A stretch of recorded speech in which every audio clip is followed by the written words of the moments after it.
Bruntz, as we switch gears here and look at this weekend upcoming in Lincoln, what, if anything, are you looking forward to the most about the Husker games? I think it'll be good to see some guys that are a little bit further down the depth chart. I mean, the I wrote on our site today about the quarterbacks. I mean, you haven't seen TJ Latif yet. I mean, this is your chance to see a scholarship freshman quarterback.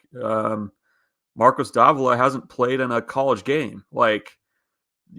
So you're getting to see these guys for the first time. I think it's also based on who's out there and who's not. I mean, you're going to get a semi-decent look at kind of what the coaching staff views their top 53 or 55 or however you want to split it right down the middle, who those guys are. I think I think in some ways Matt Rhule having to change a heart about live football kind of rescued the weekend a little bit, because without that, I don't, I'm sure that the fastest man and the wing eating contest and the roping competition are going to be a lot of fun, but I would have had to dig deep, real deep, to get excited about a lot of that stuff. So I think this is actually I could see going forward where if you just said like, okay, we're not going to put this on TV, but we're going to play like you do 60 plays, you do a fairly decent scrimmage. I mean, I that would at least keep me interested.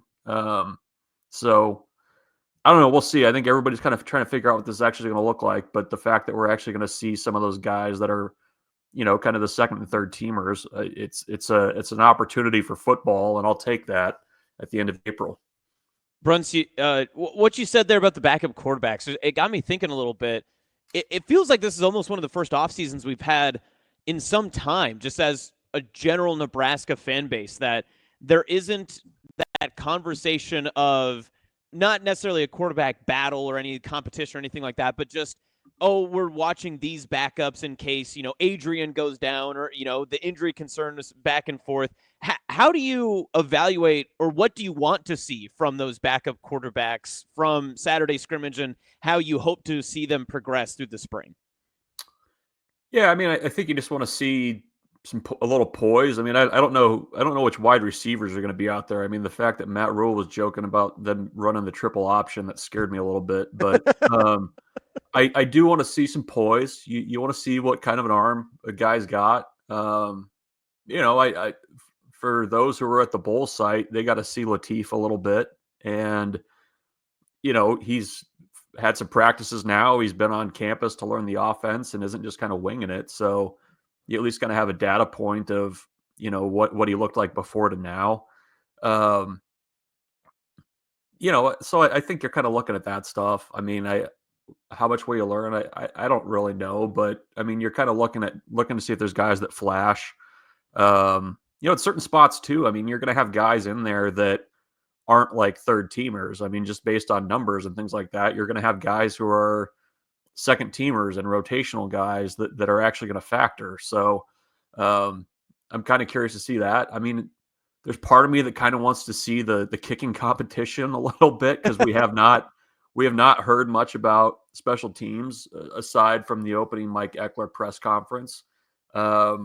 So it sounds like that's going to be Tristan Alvano and Nick Audamanelli. I know John Hull's been out with a leg thing for most of spring, or at least limited. So that's something else to see. And the quarterback competition. I want to see the guys trying to hit the moving golf carts with the targets. That's all I want.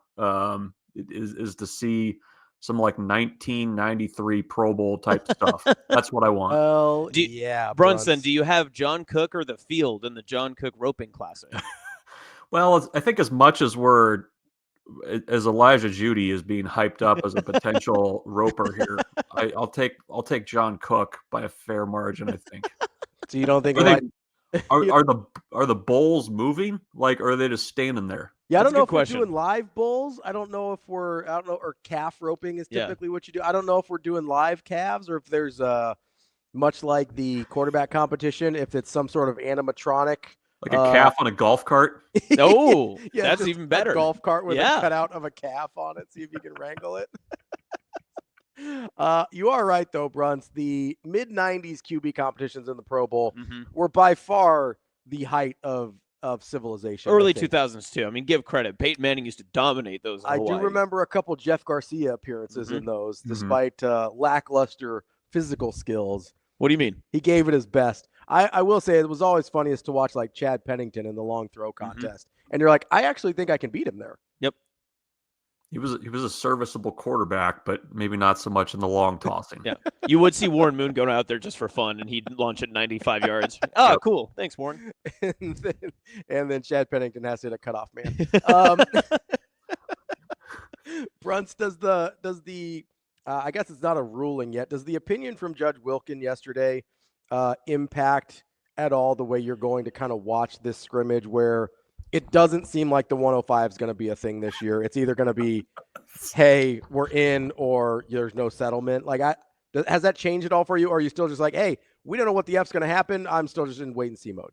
Yeah. I mean, I don't think it's wise to predict anything with this. Like, I mean, we could kind of see this coming, right? Like, she basically said 2 weeks ago, like, hey, I would kind of like to see this phased in, like, hint, hint. And apparently they did not get the hint. The NCAA said we're not going to do that, and they found out.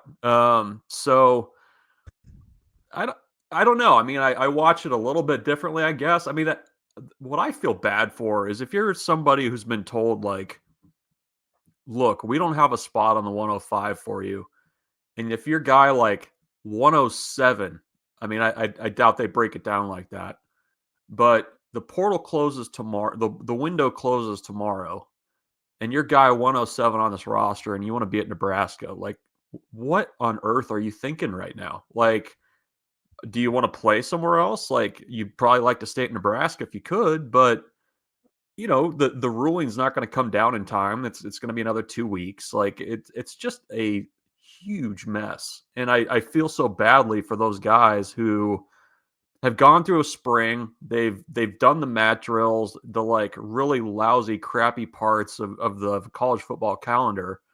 And you're sitting there waiting for this decision to come down on what your future looks like. I mean, it's a tough spot to be in. So I don't think I will watch it all that differently, but I mean, it's just a really crappy situation. And it's not just, I mean, it's football, but it's also, you know, the roster limits elsewhere. I mean, when we're talking baseball, they have a 34-man roster limit, and there's a lot of guys that, you know, the coaching staffs are basically planning to have 34 guys on their roster and having to cut guys and having to pull scholarships. And it's the indecision on this and the back and forth and everything. It's a nightmare for trying to manage and, you know, actually put together a roster. Yeah, I mean, the good news for baseball is if you're the 35th man on the roster, you'd make more money doing a quick day on like an Uber Eats run or something. But just the way, I mean, the scholarships in baseball are a joke. But anyway, right. that's a different thing for a different day. I guess, is it, and I'm genuinely asking this, Bruntz, because I'm not sure, is it plausible that with the timing of everything, we could see maybe several or a bunch of Nebraska football players sort of enter their name into the transfer portal tomorrow just so they don't miss the window? Yeah. And when they're allowed, say, yes, I'm coming back. I just didn't want to be stuck if I wasn't going to make the 105. I would hope that coaching staffs would be willing to do that. Like, there's got to be some kind of way to basically acknowledge the uncertainty of everything. Like, I mean, it's almost kind of like you would almost have more guys doing kind of like what Jack McAllister did, where you enter the portal, look around with the idea that you're not demanding more money. You're not, you know, trying to use it to leverage Nebraska or anything like that. But I mean, I feel like Matt Rhule would be at least open to that idea, acknowledging how, you know, kind of crappy the situation is. I mean, I think he and a lot of people were expecting there to be a phase in anyways. I don't know why there wasn't to begin with. I mean, I understand why the NCAA didn't want to do that, but it just seemed like doing right by people who are already on the rosters. It just made sense to kind of phase that in. Like, I would not be surprised if guys just put their names in the portal because you have to. I mean, if you don't, like, what are your options at that point? But also, it's not like what, if I'm understanding what you're saying though, is that this isn't going to be these are the fringe guys we should expect to see making the graphics and making those posts about it tomorrow or through the next like couple of hours and such. It's not going to be like a bigger name, right? You don't expect someone to be entering the portal that is going to be a big shock for people. No, I mean, you always leave the door open, but I think I've kind of expected that at least the outgoing names that you're going to see from the portal were not going to be,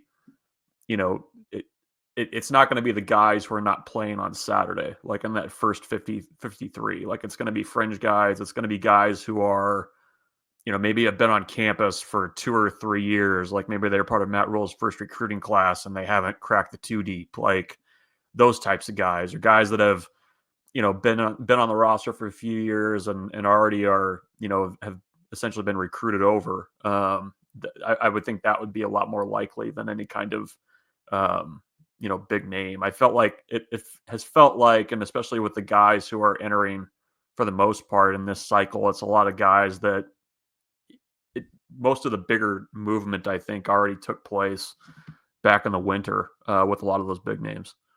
That's our guy, Michael Bruntz, Husker247. Bruntz, appreciate the time. As always, enjoy the QB competition on Saturday.